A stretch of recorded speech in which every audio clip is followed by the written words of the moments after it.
Hello, everyone, and welcome to Red United TV, and welcome to the Catch Up Volume 42, guys. It's another week, another episode.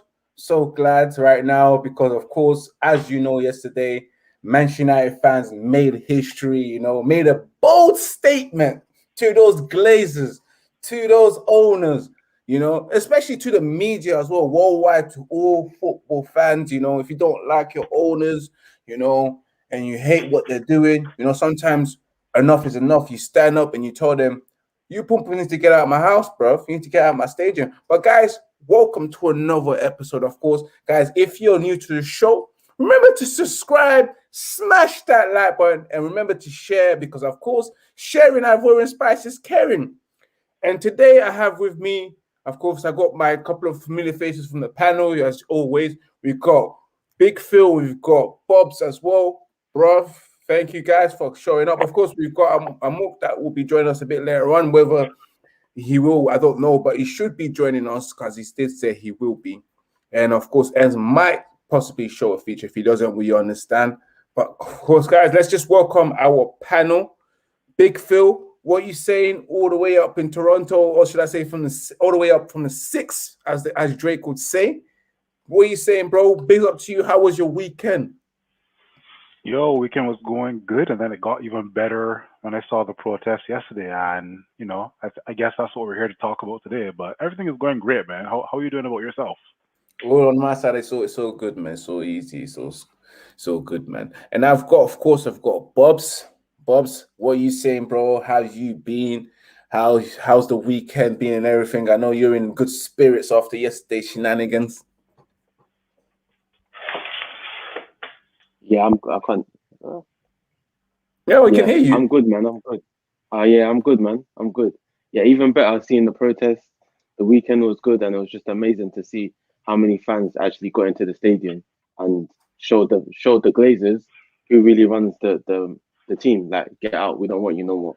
So yeah, I'm all good, man. I'm happy. I'm good. And of course, guys, remember, if you're new to the channel, this catch-up is a show that we talk about the latest and hottest debate surrounding our beloved team, Manchester United, including, of course, the previous match that's went past. And as you know, there was no match to talk about, but there was events to talk about. So we will focus on the events. And of course, we talk about the weekend roundup, which is the Premier League, the FA, or whatever we round up. Yep. And then we talk about our game of the week. And of course, running and ending it up with the match previews and also my special part, which is called Question Time, where I ask a random question to the audience. And remember, guys, do get involved in the comments and throw your question because, of course, we do take questions, of course, and we will address it. But first, let's talk about the events that happened yesterday. Manchester United fans, of course, we was expecting to see Manchester United versus Liverpool, the Northwest Derby, but that didn't happen. It didn't come to light because why? On that day, Manchester United fan did organize a protest, and boy, oh boy, oh boy, it at times did go crazy as Manchester United fans did break in when they sent to protests. Of course, about 10,000 people that were out there. So big ups to you, man, who protest and got the game postponed. Which is I've never seen in my life a protest postponing a match. So it's history, guys. But big up to the fans that got into the stadium and made sure they got their voice heard, and especially the fans that protest peacefully outside the stadium. Big up to them as well. I wish I was there, but of course I couldn't be there. But I'm so happy. To the media, F you if you feel like, oh, we shouldn't have done this. We should have. It's supposed to be done. We've had enough. And to those who's wondering, why are Manchester United fans not happy? What the hell have you been for the last 15, 16 years if you don't understand what's been going on at Manchester United and why we were protesting and why we are fed up? So many years of us being what's could use as a cash cow by those scumbags, Glazers, getting dividends, paying themselves dividends, taking over £1 billion. And of course, as we speak, we are still in debt.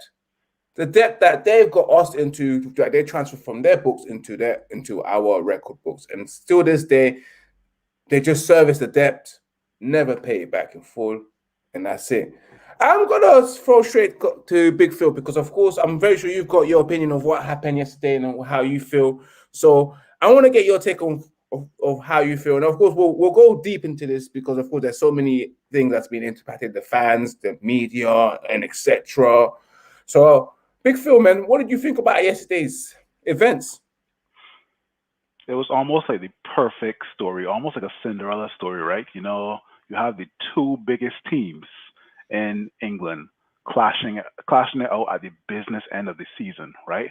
And what a better way for United to take a stance, right? Because at the end of the day, like I just mentioned, they're the two biggest teams in England, and that's where most of the revenue, or just that's where some of the revenue will be generated by the Glazers, right?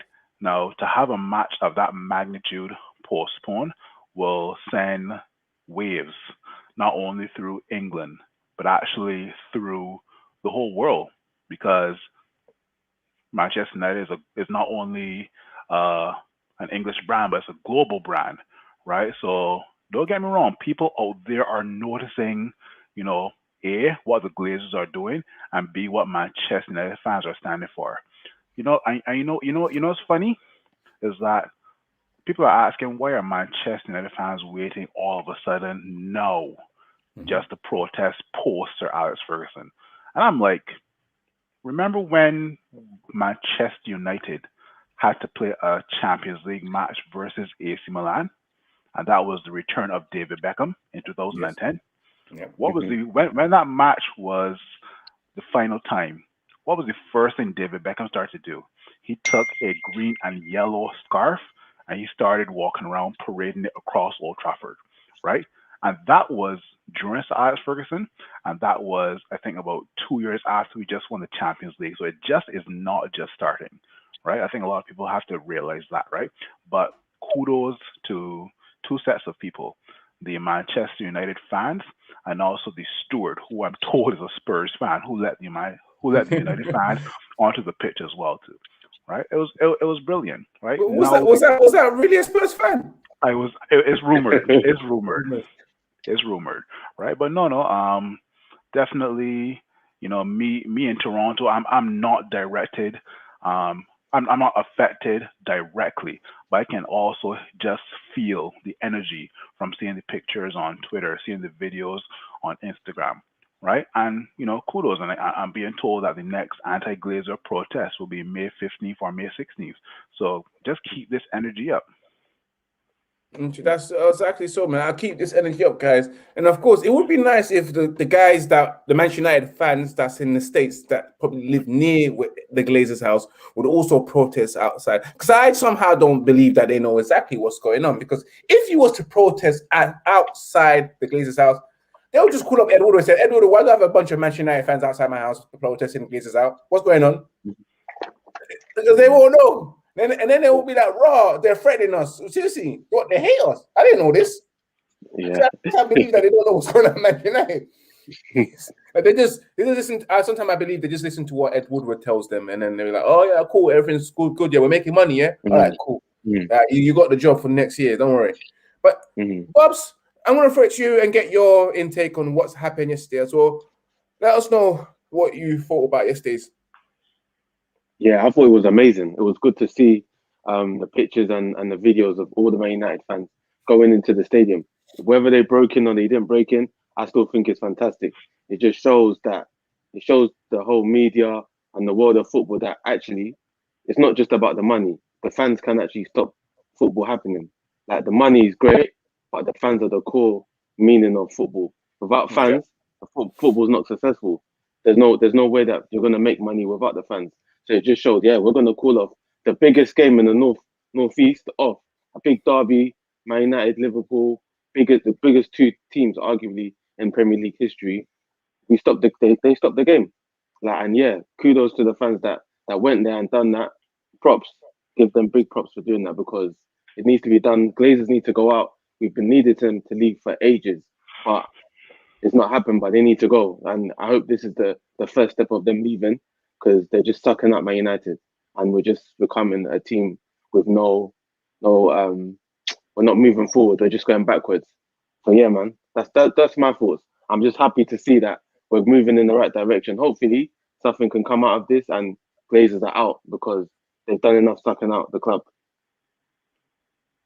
Yeah, exactly. So one of the key things that Bob did say, that guys, if you are listening and watching, of course, the key thing he said was that despite the fact that it was Manchester United versus Liverpool, one of the biggest games a Manchester United fan look forward to, one of the first games they'll look at, especially when the fixtures gets released. You know, the fact that they protest on this day and got this match postponed on a game versus Manchester United versus Liverpool showed how much they didn't care. Show how much they were angry. Sorry, not that they didn't care. They showed their passion that we don't even care if it's Manchester United versus Liverpool. We are going to push and stop this. Enough is enough. You know, enough is enough. And with the media's reaction, of course, saying, of course, with their split opinions. I was watching Sky Sports, and I was watching Gary Neville talking, especially saying that it's justified. And you've got people like Graham Sooner saying that, of course, it's not justified. It's all about peaceful protest, not breaking into. And of course, you've got Ray Keane as well saying that, of course, you can understand why the fans are doing it. And you've got people on BBC Match Today where they have no idea. We've got Jermaine. I'm not sure if you guys watched Match Today. I'm not sure if you watched it, Buzz, but you've got Jermaine Dinas and you got the presenter, and also I believe Alan Shearer, not understanding why Manchester United fans are protesting, using the stuff like, oh, they've had over $1 billion invested in the club, to the extent that they got Andy Mitten to explain to them why we're angry. I don't understand. Well, hello, like, you don't understand Manchester United before they took over? Was it in debt?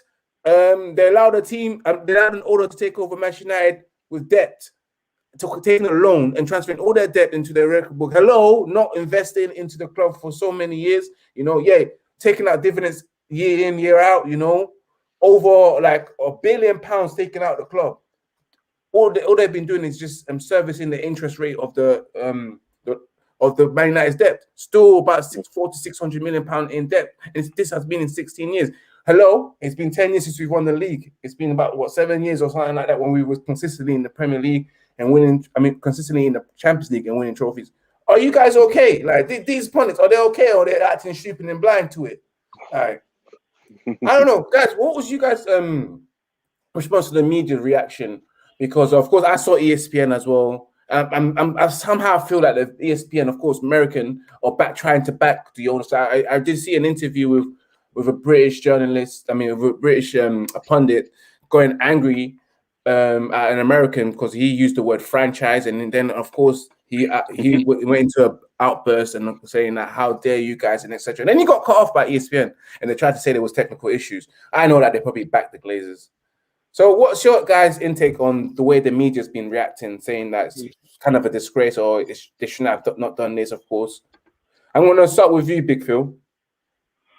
Well, in America, you always hear words like franchise and hooliganism, right? They're comparing what happened yesterday with some sort of hooliganism activity, right? So, according to Urban Dictionary, hooliganism has everything to do with negativity. So it may seem as a peaceful protest in the UK, but out there in America, it seems like something negative, almost on the same line as BLM, right? Yep.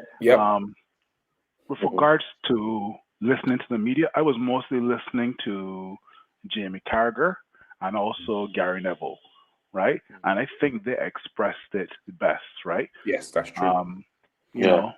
Three words: enough is enough, right? And they themselves can actually understand why this is going on because they themselves were players, right? Jamie playing for Liverpool, Gary Neville playing for Manchester United, and then you mentioning the guys on Talksport who have no idea, not Talksport, on Match of the Day, who have no idea what's going on.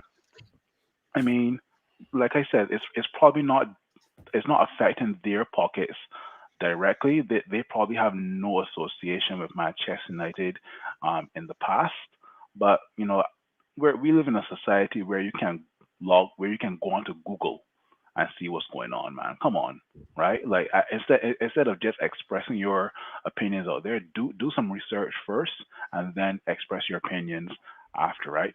A lot of people don't realize that the Glazers have taken 2 billion out of the club, Mhm. right? You know it's £2 billion. If I had to give each of you Say two it billion again. pounds a 2 year, billion. we 2 we, we, billion. we, we, we, we probably would be on an island in Maldives or something like that, man. Come on, Of right? course. I So mean, true. that's just my thoughts, man. And like Bob's was saying earlier, man. Glazers out, man. What about you, Bossman? What was your take on the media's reaction? Because they made it look like it was, as Big Phil said, hooliganism act, or we done something bad just because of a few stupid idiots broke into the stadium, whereas Mm. majority of the protest was peaceful. Yeah. I just feel like it's confused. They always try to create confusion with any type of protest. Like you said, you mentioned BLM, Mhm. peaceful protest. One little thing happens, they mention the negativity above the positive all day. And with regards to like the guys on Match of the Day, Jermaine Genius, they don't have any experience playing for clubs like Man United or Liverpool. To be honest, so they don't really have a place to talk regarding what's happening at the club. And Gary Neville and Carragher do actually understand. And yeah, for real, enough is enough. They're taking and taking. When you keep taking and taking from something, you're gonna rip it dry. There's nothing that they've been taken from Man United, and soon nothing's left. The team were just about managing because of the global. Everyone knows Man United, but Yes. if Man United weren't a big team, we're done. We're finished. Like we'll be battling for top 10. But because Man United is known around the world, we're managing to handle. But the Glazers they keep taking and taking, and literally how Gary Neville and Carragher said, enough is enough. Like these owners, not just the Glazers, all these American owners who don't know about the sport, actually owners who don't know about the sport of football need to go. You need to have some kind of experience or know what the game is about in order to take over as an owner. Forget about just the money aspect. I think you need to have some knowledge of the game before you're like, I want to be an owner of a football team. It's not on, because if you're an owner and you don't know about the game, then you need education. And if you know about the game, these kind of things won't be happening. All these kind of protests won't be happening. Those are my thoughts, man. Here's Exactly. here's here's here's here's here's my thing, Bob's, right? Because I I look at Roman Abramovich. I look at the Yeah, owners of Leicester, right? yeah, In my opinion, they're still business owners. They're still billionaires. They may mm, not know a lot about football, but at yeah, least yeah, you can see them every time at a Chelsea game. You can see them every yeah, time at a yeah. Leicester game, right? That's They're true. always there in the box seat Mm, and they're always at least cheering on their team, right? So at least they're there yeah, in yeah, yeah. person and they're learning every single weekend about what the game of football is about. Have you ever seen the Glazers at a Manchester United game? No, we're Never, still trying to never. figure out what the offside rule is, isn't it? As you said, Big Phil, isn't it? Still trying to figure out what the offside rule is. Not that hard. Oh man, Ain't that hard. mate. Yeah, No, but it's terrible, man. honestly, terrible. As you were saying before, like it would be nice, as you were saying, Bob's one key was like they don't know the sport. Why they being allowed to be declared as fit and proper person to take over the club? Like for example, if I want to apply for nationality of this country, I will take an exam to know exactly certain things about the history about the company before I Hmm. get my nationality. That's the thing about here. If you want to become a British national, or you spend X amount of years, but in order to get that passport, you will do an examination as well to see your knowledge about the country. The same thing should be or applied to anyone that wants to take over a big company like Manchester United. You know, any anyone that wants to take over Arsenal, if you're doing a test, a fit proper test, and if their interest is solely just about money and not improving the football club itself, improving the community of that football club or what's surrounding and what's surrounding, even the stadium, because you even look at Manchester United, Old Trafford. People say there's leaks. And I've been to Old Trafford. There's a leak. There's a leak. And it's a bit old. It needs renovating. It needs some TLC. And all they do is just take money out, money out, money out, and don't really invest in. You can say, yeah, but they spent like 900 million on players. Badly spent wrong. Like it's like giving your Yeah, grandmother 900 million. to buy you some clothes, and then she's not gonna give you the best drips. She's gonna spend 900 million somewhere else, somewhere else. Your grandma will never get you the best drips. You're gonna look at your clothes and be like, well, I gave you 900 mil. Like, no Gucci. What's Gucci? I saw this in the market, son. In the market, I thought it was really nice. Bargain, it's being badly spent with all this money, spent on the wrong players. How many of those players that we spent money on we still have at the club? We don't. We don't. So they can't talk. And when you've got Manchester United's reaction to all this whole situation, which I will read it out to you guys, because it's kind of, to me, when I read this, and I felt like, are they trying to not address why the fans protest? I'm going to read it to you because they released a statement out, which was today.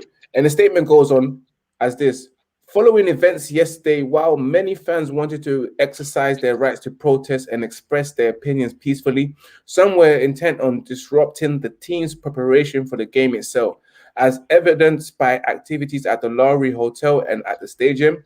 Reports in the mainstream and social media that protesters were able to access the stadium and pitch via a gate opened by the club staff are completely incorrect.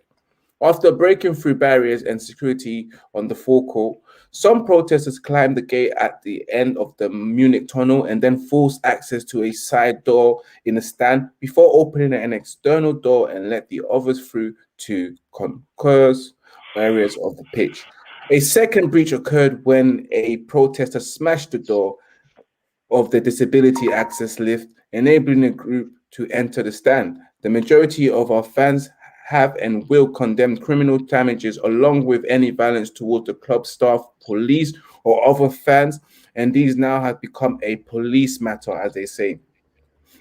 The club has no desire to see peace. The club has no desire to see peaceful protesters punished, and will work with the police to identify those involved in criminal activities, and will also issue its own sanction to any season ticket holders or members identified per the published sanction policy. Information on the rescheduling of the game and any possible implication of a fixture will be announced after discussion with the agreement with the Premier League. We remain committed to dialoguing and engagement with our fans through the fans forum and other appropriate channel.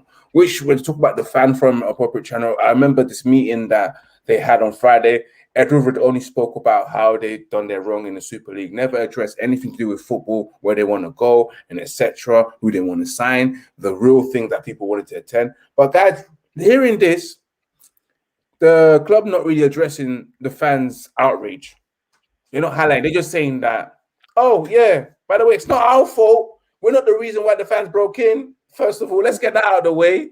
And then we're going to prosecute some people that made a criminal offense, That's what they basically said. What do you guys think? Do you think that they even give a shit?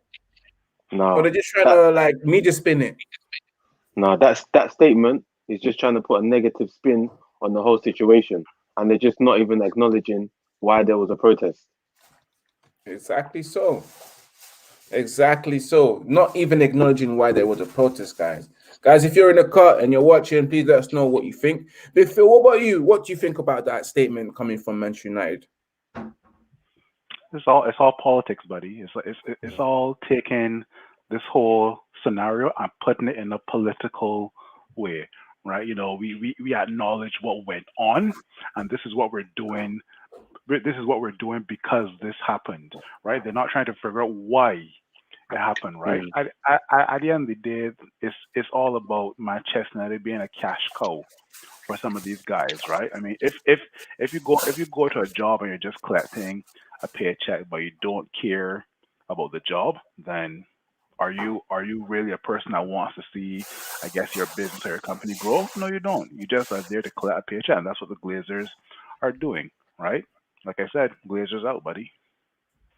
Yeah, Glazers out. Of course, Liam is asking, big up Liam 07. He said, did someone really dial off the roof at the Old Trafford? That's the thing. That's what they're trying to say. But someone did break the door of the disabled entrance at Old Trafford for them to get access. But they're trying to say that they climbed over the Munich tunnel entrance gates.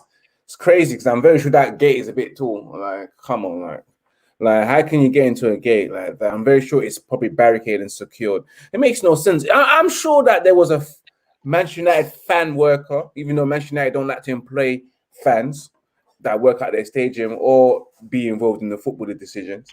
I'm very sure there was someone that said, you know what, yeah, screw this, man. Let me open the gate and let these men in and do their thing, man. Let me let Yeah. them do their thing. I'm very sure there was one like that. Of course, guys, with that, what do you think? What kind of impact has this whole event had on football itself? Is it like a gateway for other fans such as like Arsenal and Man City and Chelsea? Not that they care, because I'm very sure Man City and Chelsea fans, they don't really care because their owners, I don't think they were in it for the money. I don't think there was more in it for the fame, because they have money. They're billionaire Yeah. owners. They've been making money from their club. All they care about is making their team as prestigious as they could be with Chelsea and Real Madrid. I mean, on Chelsea and Man City. They don't have the same problem as we have with Arsenal and Manchester United. So, what kind of impact do you think that's had on other fans? Do you think that this will continue?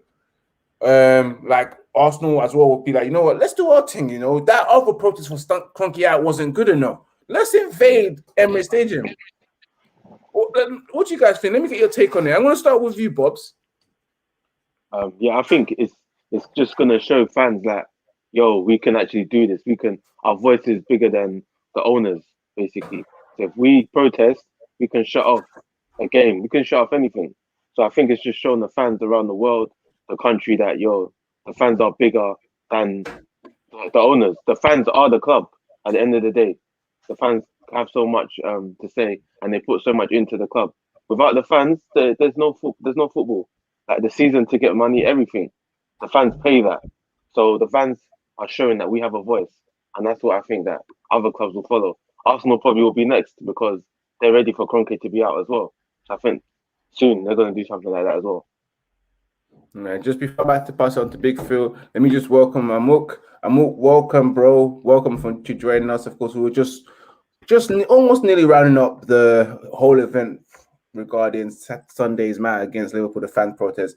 I'm just going to get Big Phil's take as well on what I've just said there about the impact that you think this may have caused upon other fans, and including our current fan. Will this happen again the next home game that we play? Before I get Amuk's intake as well. So, Big Phil, you go ahead and let me know what you think about the impact. Yeah, just to echo what Bob said, without fans, there's no football, right? And for this entire weekend, this is something that Arsenal fans were talking about, right? They had nothing bad to say about Manchester United. They're Mm. from every single Arsenal fan, either podcast or discussion I'm seeing on YouTube, everybody is praising Manchester United for the way they handled this protest, right? And by Manchester United, I mean the fans, right? How they went about doing their protest peacefully, right? Now, with this protest that just happened, this is just something small. It's just a dent, right? Even though we mentioned that the fans are football, in my opinion, a majority of Manchester United fans come from the Asian market, right? This could Yeah. be from India, from China, from Malaysia, from Indonesia, right? Mm. Yeah, us, you guys in the UK, myself in Toronto, are originally from Barbados. We could stop buying merchandise, right? But that would be just a small dent, right? Because at the Yeah. end of the day, when it hits the Glazers' pockets, then they start to say, okay, hold on, what's going on, right? Yeah. That protest technically did not hit the Glazers' pockets, so it kind of would not phase them per se. But the fact that it stopped two of the biggest teams in England from playing, and it is going to draw worldwide attention, is probably going to, have the Glazers thinking, okay, what's going on here? But as I Mm. said probably 2 minutes ago, until it hits their pockets, and even Adidas has reported that there's a drop in sales, right? I know last year there was a $1.8 million sales in shirts, and this year is 1.7 million, right? Now, this until it accumulates over the next couple of years, that's when probably the Glazers will start to take attention, and they may have to respond. I don't expect the Glazers to respond now or next year. Maybe in the next couple of years when, you know, the whole protest and revenue and profits start to drop, and the Glazers are not making as much money as they were probably 5-7 years ago, then that's when it will probably start to bring forth to the table, okay, Manchester United 10 years ago were making this amount of money, and now the year is, I don't know, 2025. Manchester United are not making as much as money. Should we look to sell the club? I'm hoping so. I'm hoping that they really get shook. And the only thing that I want is the fans in America. You guys got a bigger voice than what we have in the UK, because they don't hear us. They probably just heard it on the news that the fans protest. Like, oh, yo, Joel, yo, what, yo, do you see this? Do you see what these Man United fans are doing? Having a protest, outside Old Trafford. Do you see that? Do you see that? It's crazy, man. Let me just call up Ed and just find out what's going on. That's exactly what goes on in the Woodward's house. I mean, not the Wood. I mean, the Glazers' residence. I don't think I'm as welcome again. I just want to get your intake of what you thought happened yesterday and exactly what's your feeling about this and whether it was right or wrong before we move on to the weekend roundup.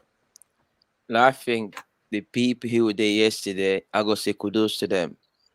Whoever that went outside yesterday, thumbs up to them. I understand what we all say about United and the Glazers and stuff, but as a fan, this is the first time I've seen this in life. He just said, you stopped two of the big giants. The last time we met, we were speaking about these two clubs. They stopped that game. I sat here waiting to watch the match, and I actually found that it was postponed, and I was like, okay. And I smiled. I felt good. For some reason, I did not get upset. I smiled. I felt proud. But is this going to change anything? I think it is going to change stuff. It means we are going to start hearing, or they're actually listening to the fans. They're actually listening to the fans. He buy season tickets. He buy match events, like he was saying before. If sales drop, the team is in trouble. So obviously, if the Glazers are smart enough, they made enough money. I don't think they got that much debt to pay or anything. Sell this club, give someone else.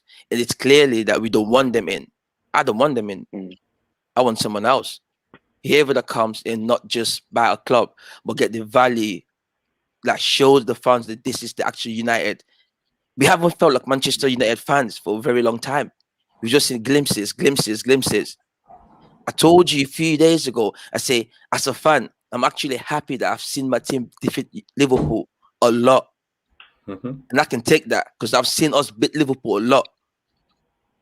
But is this going to change anything? It is going to change things because it ain't just about United. What about the other fans? Everyone turned up. So it is going to change stuff. And it's going to help local media, social media. It's going to help them a lot. Absolutely. Because I watch Rob. I see Rob on Sky Sport. Robbie on Sky Sport. That's going to change. This is going to change the way we see this football. I love this. I really do love this as a football fan. I love it.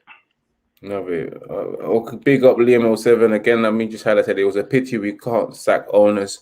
Someone else has to buy the club. Yeah, I know. It is a pity. I don't like Chelsea, but Roman Abramovich knows a lot about football. Respect to him. And we've got Mr. Master Banks, who says Glazers out. Big up to you, man. Of course, if you guys are watching, remember to smash that like, remember to share, and also remember to subscribe. We've got 13 people watching live. And of course, that's come to the end of that segment. We're moving on to the weekend roundup, where of course we had the likes of Palace getting their ass spanked by Manchester City. As City are running towards the title. It's a shame that they couldn't win the title this weekend, Just when they thought, yeah, let's watch the match. Hopefully that Liverpool beat Man United and then we win the league. No, it never happened. We just keep doing that. We love doing that to City, That's true, though. We get involved in stopping City from winning the league. You remember Pogba. And now in this situation, when they're about to win the league, they're waiting for us to slip up. No, it never happened. I don't And rate of them course, though. and we've got Chelsea beating Fulham 2-0. You know, finally, Shai Havertz has finally emerged, come out the closet, and decided to score 2 goals. Whether he'll go back to continue being shy, we don't know. We've got Arsenal beating Newcastle away 2-0. Spurs again, Sheffield United still getting chefed up. Still getting chefed up by everyone. 4-0. Of course, guys, let's focus on that game, Palace versus City. Of course, we all know that City will win this game. I mean, win the league. And it looks like it.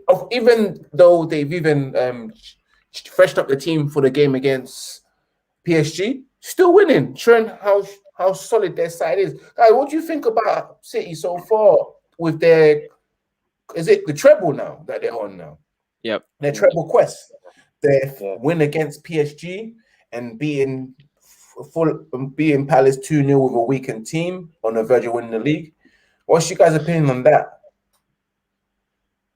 We start off with Amuk. I think City are too good. The way they played against PSG was just amazing.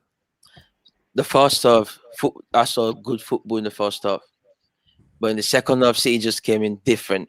I don't know what Pep told them. I don't know what happened. It was a different City, and for some reason, as a fan, I watch football. I watch different team play. Every time City play, they get a specific way they play. As soon as they start playing that football, they will win and score goals. It's just for them to click that little passes in the middle. They'll open any team. As soon as they start seeing that in the second half, I say, no, City is going to win this match. And if I can remember, like a few months ago, like 3-4 months ago, actually did say City is on the quest to win the Premier League on one of the shows. So, like, I know what City can do. They're a very good team. Everything just gelled. The players and the manager, you can't do better than that. You know what really impressed me was Sergio Aguero, man. Fantastic. Yeah. Trust me. Beautiful finish. Yeah. He made something out of nothing. Yeah, exactly. Something out of nothing. And it's a shame that he'll be leaving at the end of the season. He either gets him getting the player, though. Yeah, he But still guys, got it, man. do you think City are making a mistake letting Aguero go? True. I mean, Aguero has been a bit injury prone for the last probably 2 to 3 seasons, right? True. Now, letting go of Aguero, I don't think is the end of the world for City, because let's face it, when we saw PSG versus Man City last week, did they line up with any striker? No. Yeah, it's true. They lined up with De Bruyne, Riyad Mahrez, and Phil Foden up top. And they still, it's almost like if PSG draws a team that has Manchester in front of it, they're always going to bottle it. I kid you not. Right? But I mean, in terms of letting go of Aguero, it won't be the end of the world, right? Because I think City are going to look to probably bring in maybe an up and coming striker. I heard they're being linked with Andre Silva from the Bundesliga. But here's the thing, right? With a Pep Guardiola system, he can produce nothing to something, right? I know City have said that they aren't going to look to get Erling Haaland, but that could all just be media talk, right? Because let's be real, City can buy almost anybody who they are, right? With financial fair play being thrown out the window, they can almost buy anybody that they choose to throw money at, right? True. If Aguero does leave, I have a feeling that Pep Guardiola is not fully putting his trust into Gabriel Jesus, right? Because Gabriel Jesus has been a bit off and on, right? Sure. So, I mean, will he put his faith in Ferran Torres come next season, or will he probably look to do another false 9, right? Who knows? No, it's interesting. Say we've got Liam here saying not really. They have a new, better striker. They're just losing experience. And I'm moving up to the other game now. We had Shai Havertz packing in Chelsea. I mean, packing in for what's it called? Fulham in in the what you call it, the Southwest derby, you know, the Chelsea Fulham derby, whichever London derby, wherever it is. Chelsea with Shai Havertz impressing, scoring 2 goals. Chelsea 1-1 against Real Madrid, looking to knock out Real Madrid. My question to you guys: do you guys think that Chelsea can do this, knock out Madrid, especially with resting certain key players against Fulham? You know what? I hate to say it because I hate Chelsea, but I think they could beat Madrid. This is the best time to play Madrid. Although, if Benzema nicks a goal, then it's a wrap. But I think this is the best time to play Madrid. They've got an aging team, and if Chelsea really go at it, they could beat them. Definitely. So, and what about you guys? What do you guys think? Boy, two words. N'Golo Kante. Boy, my gosh, that guy. Maestro. That guy is 30 years of age, and he's just shutting down. Like, if N'Golo Kante starts, which he probably will do, if he starts versus Real Madrid. And don't get me wrong, after N'Golo Kante, Chelsea's defense has been doing pretty well. Other than the 5-2 versus West Brom, Chelsea's defense has conceded maybe about 8 or 9 goals since Tuchel has been in. Actually, no, or less than that. They've kept. I think Edward Mendy has kept about 5 or 6 clean sheets, or even more than that since Tuchel came in, right? Don't get me wrong, Real Madrid have the experience of Cruz, Modric, Casemiro, right? And I'm hearing that Varane is actually out and Sergio Ramos is coming back in, right? If Real Madrid do go through, it will have to be through the leadership of Sergio Ramos, right? Yeah. And he, along with CR, 3 or 4 years ago, were the reason why Real Madrid went on to win back-to-back Champions League, right? As much as I rate Benzema, and he was a guy that United should have gotten from Lyon years ago, right? As much as I rate Benzema, I don't think Benzema has that much of a goal-getter, that leadership mentality like our Sergio Ramos has, right? Sure. But if I had to predict a scoreline, it's either going to be 0-0 and Chelsea goes through, or it's going to be 1-1 and we go to penalties.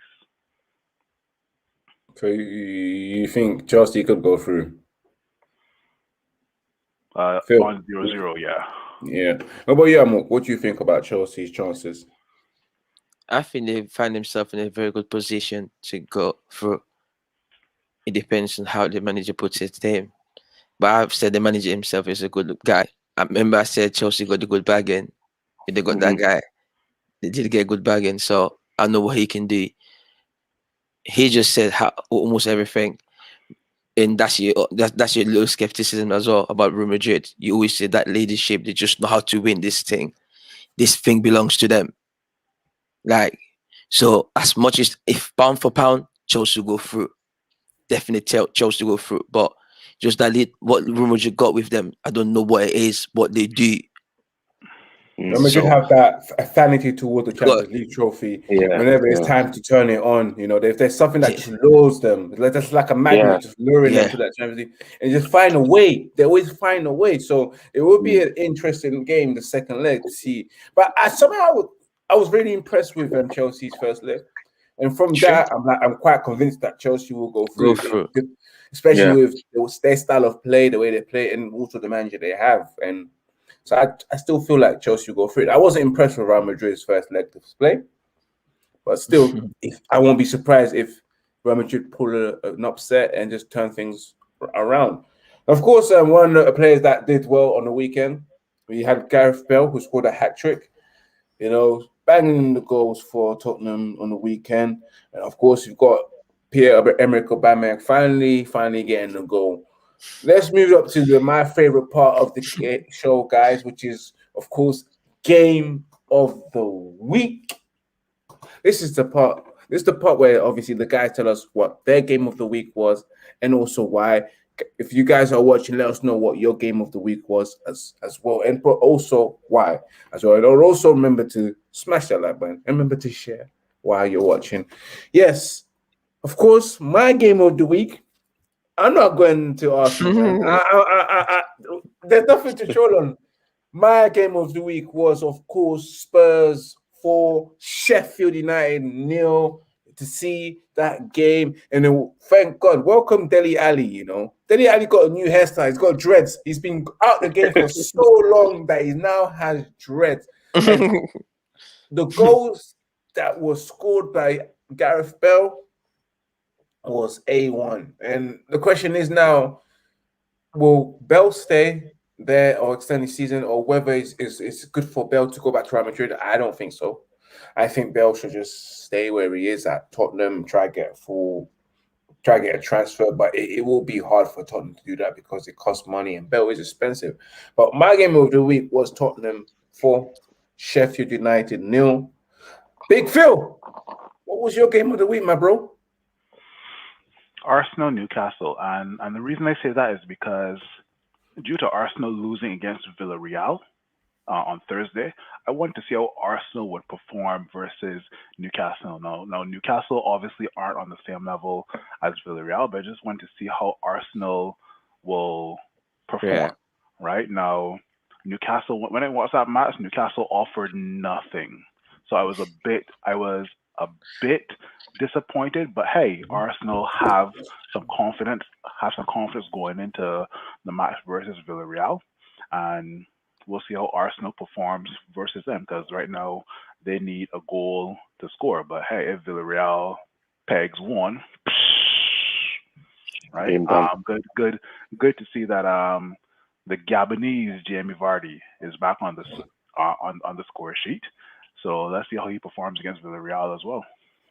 The Gabonese Jamie Vardy. Got to love that. And what about you? What was your game of the week, bro? It's the Arsenal game, though. Still, I liked it. The Arsenal played, like he just said, after the week, during the week, Arsenal was really bad. No, I don't know. Arsenal is just, you can predict what they do these days. For some reason, I feel like Arteta is a very good manager, but he ain't got the right players to play his football. When they do what he wants them to do, Arsenal, to point, but they ain't got the right players. They were just happy as well to see Aubameyang's car, because it's been a long time they had the one. It was a nice game though. Arsenal turned up. I like how they bounced back. Yeah, you like the bounce back, but yeah. What about what's it called, Bobs? What about you? What was your game of the week?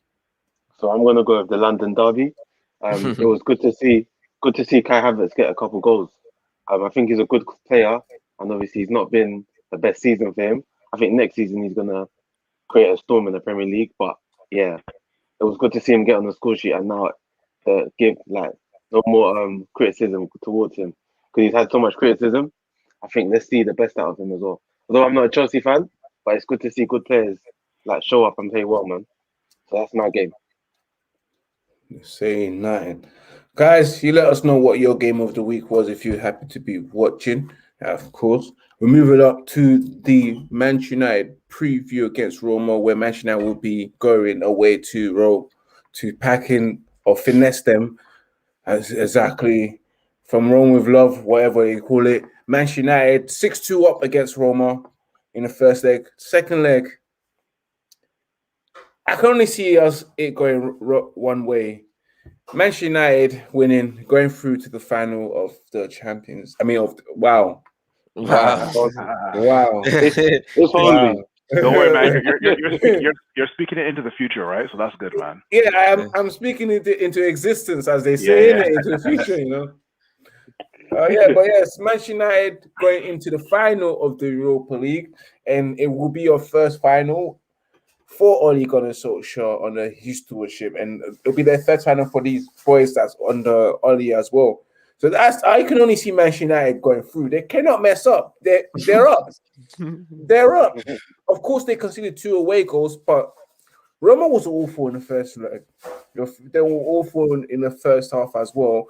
The fact that even though we was awful in the first half and they were 2-1 up, they weren't great. Like, there were times where I thought that we should be up in the first half, but we wasn't. But in the second half, we turned it up again and turned it up to another level, and they couldn't handle it. So I'm expecting Manchester United, of course, to play their fully fielded, strong team because no one played on the weekend. Exactly. So everyone's fresh and fit and ready to True. go. So yeah. What about you guys? I'm gonna start off with you, Amuk. I think we should go there, just kill off the game. You've got 4 goals lead. That's a lot of goals, you know. You cannot mess that up. That's gonna be if that happens, I think it would be the biggest upset for Oli for his career at Manchester United. But definitely we should get to the final. This is the first chance for Oli as well. The players needs it. Even us the fans, but not every fan's happy about Europa and that, but I believe if we win it, it will actually make us happy a little bit and see progress with Oli and that. So we definitely have to get to the final. That's a definite.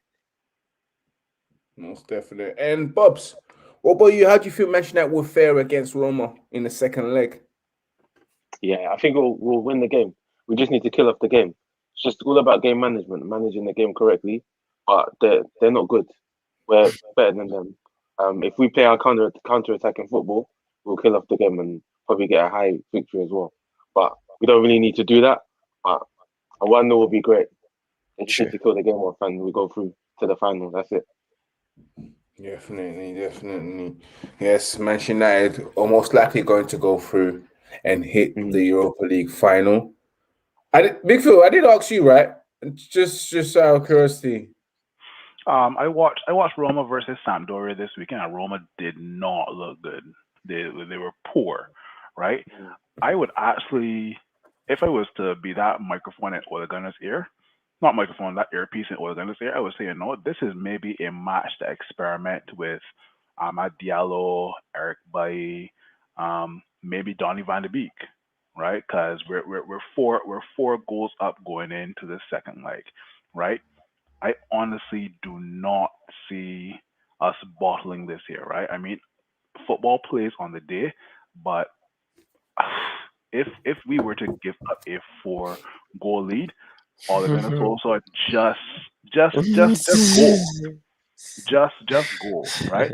But no, just to echo what the guy said, you know, kill off this game in the first half, not probably 2 or 3 goals, and you know, just smooth sailing from there on, and then we're in the final. Exactly so. Smooth sailing, as Big Phil says. We're moving along to the other game, of course, this weekend game. And of course, this is not at Old Trafford, so the potential possibility of fans stopping this one is probably going to be a bit low. Aston Villa versus Manchester United this weekend. Premier League game. Hopefully, it will go on and Manchester United will get some 3 points. Aston Villa's been doing well. They've just recently beat they just won 2-1, I believe, was against Everton. Yeah, Ollie Everton. Watkins on form. Of course, there's no Jack Grealish, but they're still doing well. You know, they're on a course to probably finish up in a European position. So I see it as a tough game at Villa Park. But I'm still confident that Manchester United will go there and win because we are kind of fresh because we're 1 game light now. So I see Manchester United getting 3 points, you know, because we have a very good, formidable away record, you know. And it would be a shame if it was to not go the whole entire season unbeaten. It would be a shame if we was to lose it to Aston Villa. It would be a big, big shame. Bubs, I'm going to go straight to you and ask you how you think Manchester United will do against Aston Villa. I think we'll win. It will be a tricky game because Villa are on form. They've got a solid team as well. We just need to be careful of Ollie Watkins because he's busy. He'll get stuck in. Yeah, he's proper busy. He'll get stuck in. I was watching the game against Everton and he was just everywhere, literally. So if we're not on our toes, if Maguire makes these silly mistakes, then we're done. But I think we'll win the game. It'll be a close game, 2-1, I think. And also their keeper's quite good as well. I think Arsenal made a big mistake letting him go because he's a really good keeper. But I think we'll beat them 2-1. 2-1, definitely. Arsenal hear that, bro. You guys made a mistake. Letting your goalkeeper go, and you keep Leno, who just waffled a goal last week against Everton on a Friday, you know, on a Friday night, you know. I think he wanted to go out because he was probably saying it's Friday night and I feel all right, and I'm playing on a Friday night, and he probably thought, nah, screw this, I'm out. But yes, Big Phil, Manchester United versus Aston Villa at Villa Park. What's your take on this? As Bob said, once Harry Maguire does not make any silly mistakes, right? Because I think he just tends to switch off every 3 or 4 games, right? Ollie Watkins is a handful, but if we do tend to keep him quiet, I think we can actually win this game either 1 or 2-0, right? Because without Jack Grealish, they still have Emi Martinez, right? And you guys said that was the biggest mistake Arsenal made. Instead of keeping him, they choose to keep let's call him Burnt Leno, right? So I think Yeah, because the damn right burnt through the ball, burnt through his hands, through his legs. that guy could not even catch COVID. I kid you not, man. Right? But anyway, no. Maguire stays solid. Victor Lindelof stays solid as well. And if we start a full strength team, I can see us winning it 1 or 2-0. Say no more. And Mook, what about you, bro? And the guys just said, obviously, it would be a shame as well if we go there and lose the match, but definitely need to win the match. And it is going to be a good game to watch, actually, because like we all said, Everton, what's it called, Aston Villa, very good form. The players are doing good, and you lot just said Wilkins. You forgot the guy that scored with his head. Like, he just scored goals with his head. So at the end of the day, they got good strikers, but I can go with Big Phil. If our defenders keep them the forwards busy, they won't have a good game. I'm just worried about Maguire. If he keeps himself good, we should be all right. And obviously, I think it's going to be 2-0. I'll go for 2-0. Cool. Everyone's out here, guys. If you're watching, going for the big win, 2-0. You know, the 2-1s. I would also think it could be potentially be 2-0 for Manchester United. And then now we move it up towards the end of the show, where it's called question time, guys. And it's question time. I'm about to ask a question or a random question. And guys, do think carefully and deeply about this question. I wrote this down so I remember so I can say it right, you know. Now, guys, question time. You're cheating. You wrote it down. I didn't write my answer. I just wrote the question down so I say it right and it comes out right, you know. So I want you guys to think again deeply, you know. The question is, which squad do you think was better? The treble winning side of 99. Who's saying ooh without even me asking the question? Like it was already hard. Sorry. Right. Which squad do you think was better? The treble winning side of 1998-99, which won the Premier League, the FA Cup, and also the Champions League, or the double winning side of 2007-2008, which won the Champions League and the Premier League. I want you to think deeply about this, because don't just think about the achievement, but also think about the squad itself and how good the squad was, the people that were in it.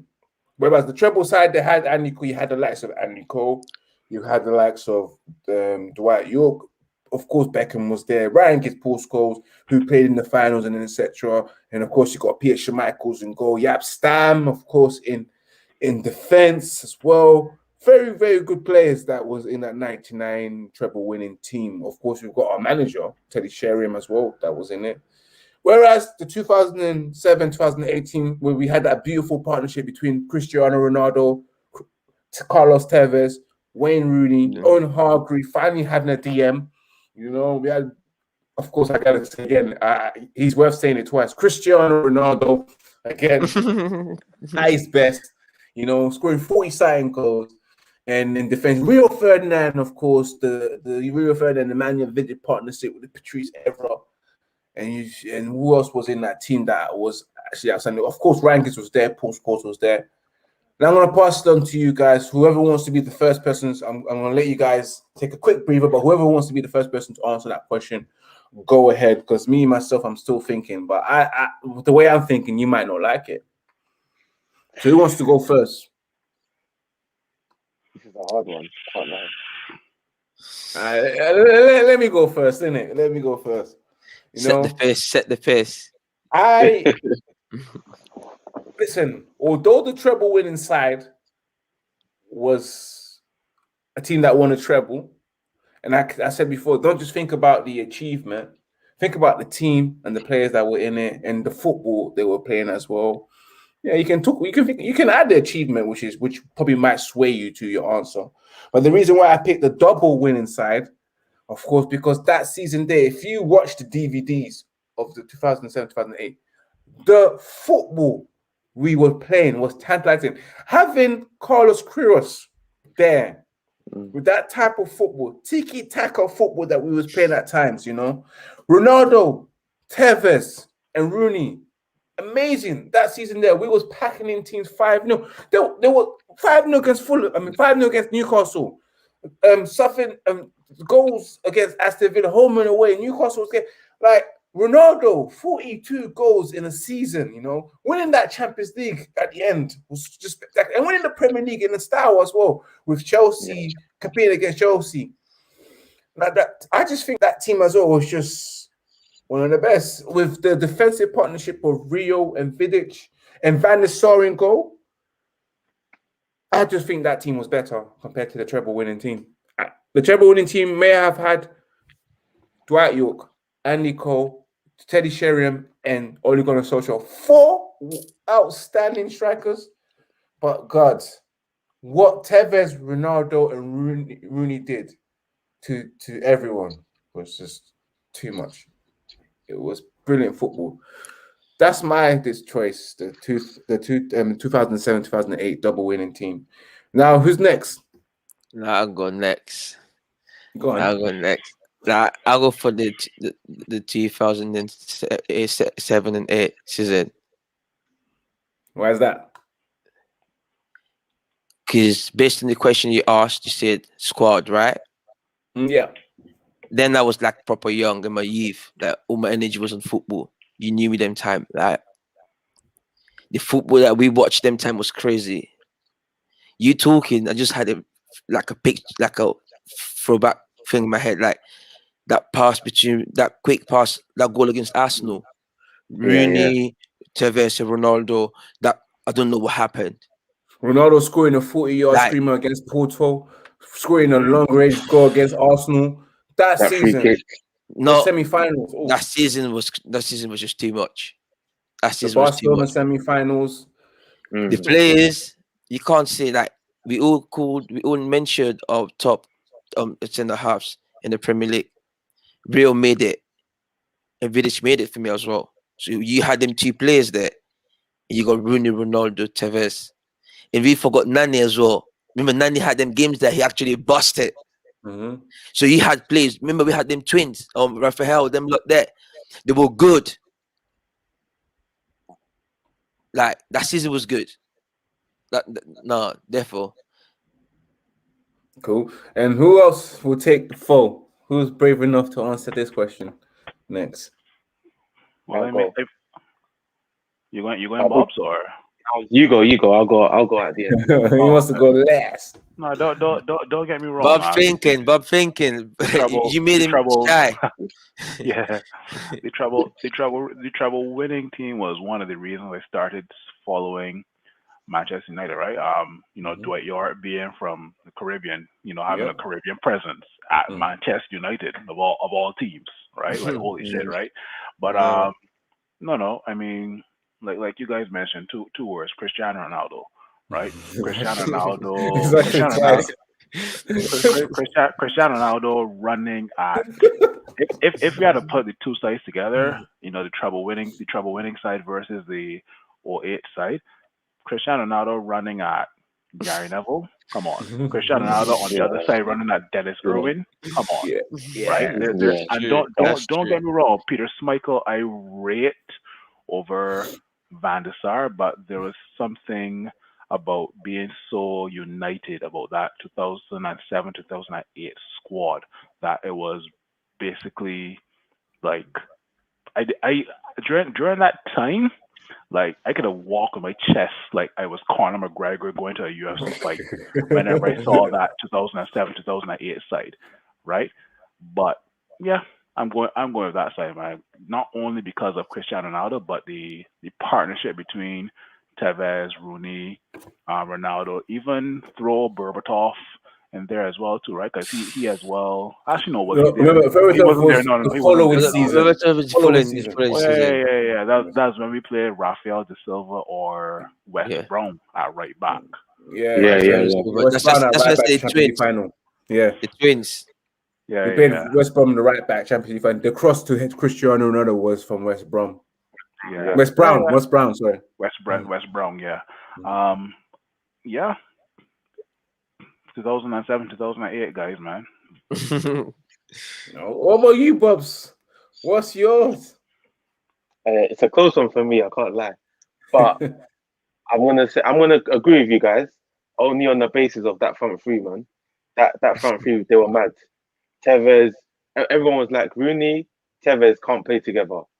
They play together so good, and then you just put in Ronaldo. It's a game changer. The front three alone, and also I'm gonna talk about Michael Carrick. If we didn't have Michael Carrick in that team, it wouldn't have allowed them lot to do that. So I'm picking that team based on that, and also our back four was just probably the best in the world at that time. You got Ferdinand, probably the best ball playing defender ever that or England has ever seen, and you got Vidic. He's diehard. He don't care. He's beating. He's fouling his man. Whatever. We had the And you got Evra as well. and you got Everett at left back, and then you got Van der Sar, and then Gary Neville's old, but he was there as well.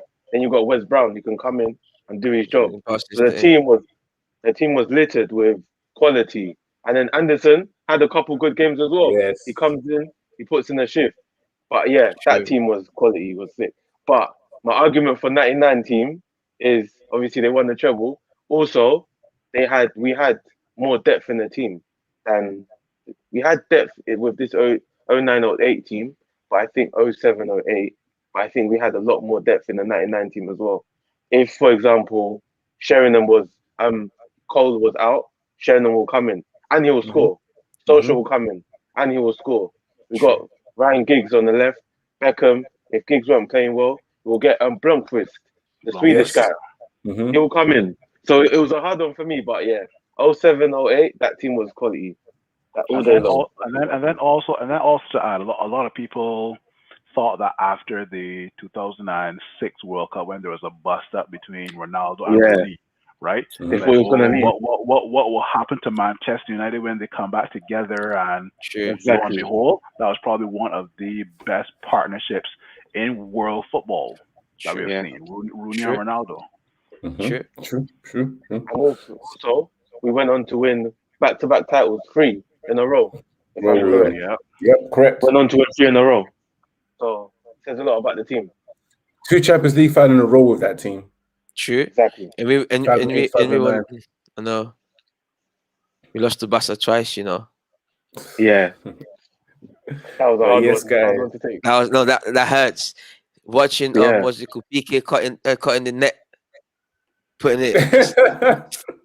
It burns. It burns. It really does. Well, guys, we have come to the end of the show. We had to thank you for watching, and of course, I know you guys are upset and sad, but we'll be back again next week. Again, hopefully with some football to discuss. Of course, we hope so, but I definitely think we will get that. But yes, guys, this is the part where I pass it on to the guys so they can plug themselves in, so you can find out where you can find them. I'm gonna start it off. I don't know if it's on my right or my left. Not too sure. I think it's on my right. Big Phil. Yes. Yeah. Where can the people find you? I'm definitely trying to get more of a Caribbean presence in the Manchester United world. So you can find me at @1united_Barbados on Instagram for now. And what about Facebook? We also have a Barbados Manchester United supporters group on Facebook as well. But if you do come on the Instagram page and you send me a DM, I can also direct you there as well. Exactly. So you hear that, Bajans? There is a Manchester United fan group for Bajans as well. So if you want to, make sure you get involved. Holler at Big Phil and get yourself involved. And we're moving on to Bob's. Bob's, where can the people find you? Yeah, Instagram, bobsgrant_Biobele. And obviously my partner and we have a page, which is the Bob Manuals. So yeah, you can find us on Instagram. Yes, you can find them on Instagram. And of course, Amok, where can the people find you? You can find me on Instagram, prettyflaco_16. Yes, guys, you'll find him there on that Insta. Well, guys, of course, you remember you can always find me live, direct in your face, Monday on this channel at 8 p.m., 9 p.m. on a Friday night with the Manchester United Weekly Bulletin, where you can catch up. Remember, guys, my weekly bulletin is uncensored. It is a late night vibe. So make sure you tune in at 9 p.m., if you want to hear me swear and go crazy. Not all the time, though, but, it is uncensored. And of course, guys, Wednesdays you can find me on Bits and Bob's channel with the United podcast at 7 p.m. and also 9 p.m., 8 p.m. depending on whether there's Champions League nights on or not. And I've always, guys, remember to follow the official Instagram account of Red United TV, which is Red United TV 1. And also remember to follow the official TikTok account of Red United TV, which is Red United TV. And remember to follow my personal Instagram account, which is Ivorian_Spice. That's same across the Twitter and also Snapchat. And as always, remember to subscribe, smash that like button, and remember to share, because sharing Ivorian Spice is caring. And last but not least, my ladies, as you watch me till the end, and you guys don't, you fall off halfway. Remember to share to your current boyfriend, your ex-boyfriend. Remember to share to the boy that tried to move to you at the bus stop, and then he asked for your number. You told him, I already got a man, but he said your butt is anyway. Remember to share to the guy that tried to get your number at the train station. Remember to share to the shopkeeper that tried to get your number, but you know what? You told him that you can have my Snapchat or my Instagram. Remember to share to your pastor that's been trying to low-key drop some moving words to you, and your uncle, your friends, uncles, and friends that be telling you, my bro. Remember to share. And when you do share that link to them, tell them that you found a man that does it way better than them. And that's Red Ivorian Spice, and that's Red United TV, guys. We'll see you next week. Peace and love, and goodbye.